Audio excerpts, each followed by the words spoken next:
டயரை வச்சு இங்க என்ன பண்ணிட்டு இருக்க சங்கரு? எல்லாரும் எல்லாம் கீழே கம்பு போட்டுதான் அந்த டயரை கட்டுவாங்க.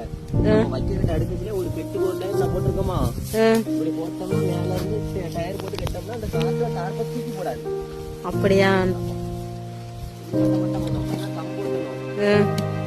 நம்ம பெட்டு எடுக்கிறதுல ஒரு பெட்டுக்கு ஒரு டயர் போட்டுருக்கோம். என்ன போட்டிருக்கோம்ல? சரி சரி, அப்படி போட்டுறேன்னு அந்த சைடு இப்படி சொட்டை போட்டு போட்டு அங்க டயரை போட்டு கீழே கட்டிட்டோம்னா தாரத்தை பறக்க செய்யும். மழை வந்தா வைக்கல நினையாது.